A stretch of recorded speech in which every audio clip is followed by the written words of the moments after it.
तमिलनाडु की राजनीति में सुपरस्टार से मुख्यमंत्री बने विजय यानी थलापति विजय लगातार ऐसे फैसले ले रहे हैं जिनसे उनकी छवि सिर्फ एक फिल्म स्टार की नहीं बल्कि जननायक की बनती जा रही है। मुख्यमंत्री बनने के बाद विजय ने सबसे पहले उन मुद्दों पर अपना रुख साफ किया जिन पर पिछली सरकारें विवादों में घिरी हैं। इनमें सबसे बड़ा मामला रहा सनातन धर्म पर दिया गया विवादित बयान।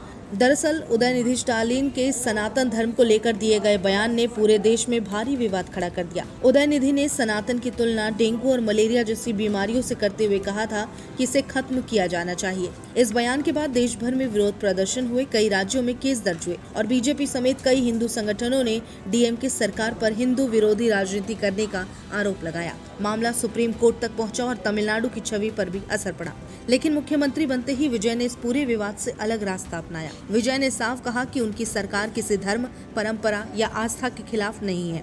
उन्होंने सबका सम्मान, सबका अधिकार की नीति पर जोर दिया और प्रशासन को निर्देश दिया कि धार्मिक आयोजनों, मंदिर और सांस्कृतिक परंपराओं को लेकर सरकार का रवैया सहयोगात्मक होना चाहिए। विजय ने कई मंदिरों के पुनः निर्माण प्रोजेक्ट, तीर्थ पर्यटन और सांस्कृतिक उत्सवों को सरकारी समर्थन देकर ये संदेश देने की कोशिश की कि उनकी सरकार टकराव नहीं, संतुलन की राजनीति करेगी।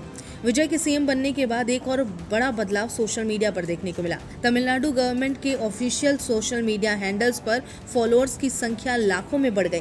वजह साफ थी, विजय की जबरदस्त फैन फॉलोइंग। पहले जहां सरकारी पोस्ट को सीमित पहुंच मिलती थी, वहीं अब मुख्यमंत्री कार्यालय के वीडियो, योजनाओं की घोषणाएं और सरकारी अपडेट्स करोड़ों व्यूज तक पहुंचने लगे हैं। राजनीतिक विशेषज्ञों का कहना है कि विजय ने अपने स्टारडम को सीधे गवर्नेंस बॉन्डिंग में बदल दिया। जनता के बीच विजय की लोकप्रियता सिर्फ इमेज तक सीमित नहीं रही।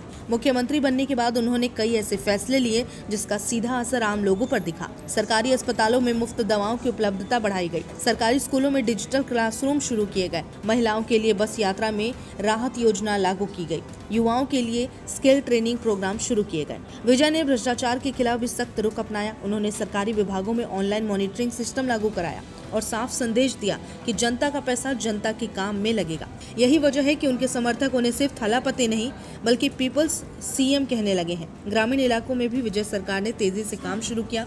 किसानों के लिए बिजली सब्सिडी, सिंचाई योजना, गांवों में हेल्थ कैंप लगाए गए। कई जगहों पर बंद पड़ी परियोजनाओं को दोबारा शुरू किया गया। विजय खुद अचानक सरकारी अस्पतालों, स्कूलों और राहत शिविरों का निरीक्षण करते नजर आए, जिससे उनकी ग्राउंड कनेक्ट नेता वाली छवि मजबूत हुई।